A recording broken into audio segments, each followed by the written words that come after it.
स्वागत है आपका मेरे चैनल पर मार्केट की इन्फॉर्मेशन पर लेकर आ गया हूँ आपके लिए शानदार वीडियो। यहाँ पर अगर आप देखेंगे तो सेंसेक्स के ऊपर में जो है आपको गिरावट देखने को मिली थी 500 पॉइंट्स की, और मैंने कहा था कि सेंसेक्स में करेक्शन आना ज़रूरी है और अभी भी ये 65,000 के नीचे जा सकता है, ठीक है। लेकिन क्रैश एस्पेक्ट नहीं कर सकते हैं आप। वहीं पर जो इसका सबसे मेन रीज़न है सेंसेक्स को स्टेबल करने का भी, वो है रिलायंस इंडस्ट्रीज़। तो रिलायंस इंडस्ट्रीज़ के अंदर में अगर आप देखें तो कंसोलिडेशन जो है अब ही देखने को मिला है, 2.5% का जंप। उसके अलावा एच ऊपर जा रहा है, ठीक है, एक महीने में 6% का जंप।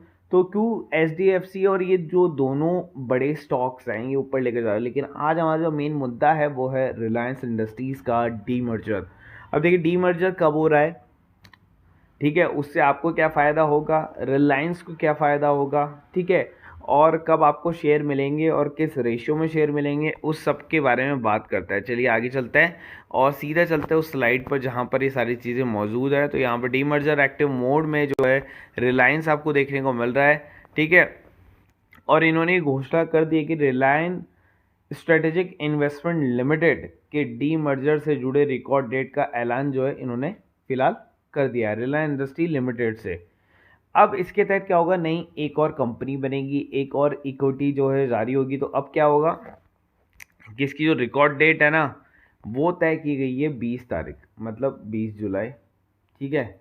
20 जुलाई इसकी रिकॉर्ड तारीख तय की गई। यहाँ पर ये साफ साफ लिखा हुआ है आपके सामने कि रिकॉर्ड डेट जो है वो नए इक्विटी शेयर प्राप्त करने की जो है 20 जुलाई तय कर दी गई है।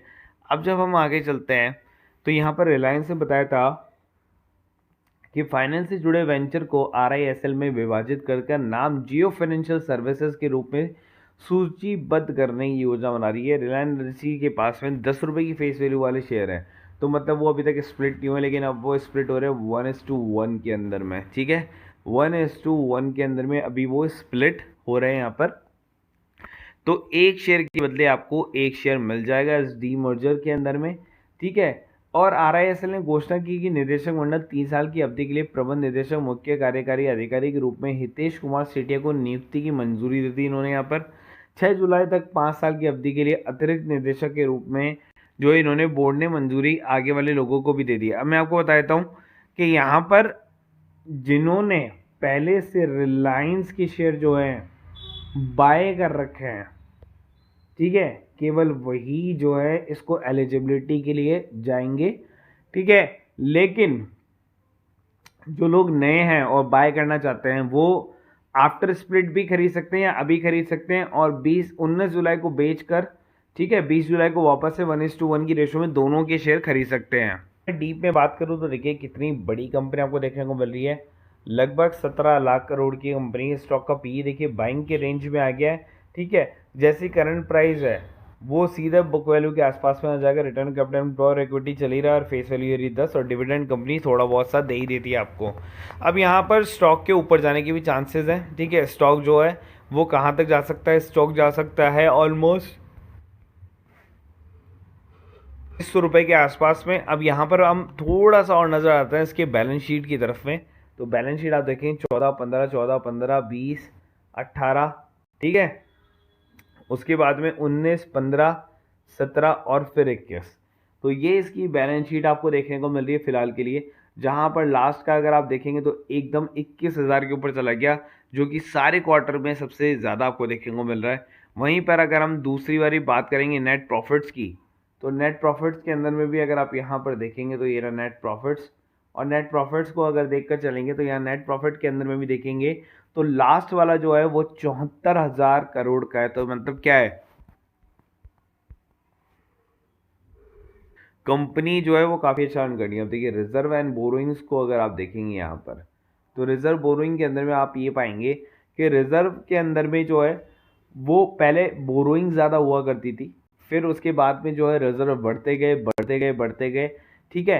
रिजर्व जो है वो कई ज़्यादा टाइम्स बढ़ गया और बोरिंग कम रह गई, तो कंपनी क्या हो गई, पूरी तरह से डेट फ्री अब बन चुकी है, ठीक है। उसके अलावा अगर कंपनी को अगर मैं देखूँ नीचे ले जाके, तो डेटर डेज भी जो देखिए पहले 17 थे, 8 तक गए थे, फिर वापस बढ़ गए थे 20 तक, फिर वापस से 12 के आसपास में आ गए। और यहाँ पर प्रमोटर होल्डिंग को अगर आप देखेंगे तो ये प्रमोटर होल्डिंग 50% स्टिल प्रमोटर के पास, FI जिसके अंदर में गूगल और फेसबुक ये दोनों हैं 22.49%।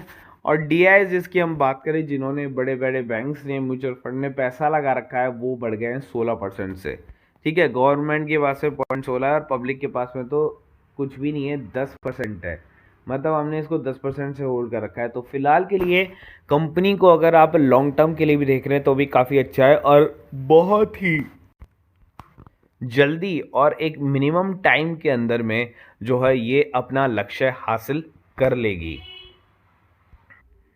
और अगर आप काम करते हैं निफ्टी बैंक निफ्टी में, ये देखिए फ्राइडे का चार्ट है। दो ही कॉल मैंने यहाँ पर सबसे पहले स्टार्टिंग में दी थी, 9:44 पर चलना स्टार्ट हुई थी ये कॉल, थोड़ा सा रेट 9:41 9:45, उसके बाद धीरे धीरे धीरे धीरे चल देते 9:56 पर ये दोनों कॉल्स ख़त्म हो गई थी। उसके बाद में मैंने एक और कॉल दी, मैंने कहा ओनली फॉर रिस्की ट्रेडर्स, ठीक है, सेफर जो है ज़्यादा ट्रेड ना करें। सेम इसके अंदर में प्रॉफिट आया, 3 कॉल ली, तीनों के अंदर में प्रॉफिट, और आप देखिए 8,000 का प्रॉफिट। ठीक है, ये ग्रुप है जो कि है 1000 रुपीज़ का, और दूसरा ग्रुप है जो कि है इंट्राडे का, वो 1000 रुपीज़ का, और तीसरा जो है वो है स्टॉक ऑप्शंस का। स्टॉक ऑप्शन को मैं अभी दे नहीं रहा हूँ क्योंकि मार्केट जो है बहुत ही एक फ्रजाइल मोड पर खड़ा हुआ है। मैं वेट कर रहा हूँ क्वार्टरली रिजल्ट आने का, तो इस मंडे के बाद से जो है क्वार्टरली रिजल्ट आ जाएंगे, तब स्टॉक ऑप्शन ज़्यादा आना स्टार्ट हो जाएंगे। तो एक एक दिन में जो स्टॉक ऑप्शन है वो कम से कम 3 से 4 आएंगे, तो आपके पास में मौका होगा। 3 से 4 तो मॉर्निंग मॉर्निंग में आ जाएंगे, उसके अलावा आप ये मान सकते हैं 5 से 6 स्टॉक ऑप्शन आपको एक दिन में मिलना स्टार्ट हो जाएंगे। आप किसी भी आप ग्रुप से जुड़ सकते हैं, सबकी प्राइस 1000 रुपये, लेकिन आपको तीनों ग्रुप से जुड़ना हो, तीनों टाइप की सर्विसेज चाहिए, तो आपको केवल और केवल पे करना होगा 2000 रुपये पर मंथ। और वीडियो के अंत में नंबर दिए गए, और वीडियो अगर अच्छा लगा तो प्लीज़ लाइक और सब्सक्राइब करना। मैंने पिछला वीडियो जो है IPO के लिए बनाया था, तो IPO भी देख लेना। मैंने कहा था उस IPO से आप कमा सकते हैं पूरा पूरा 1 लाख रुपए लिस्टिंग पर।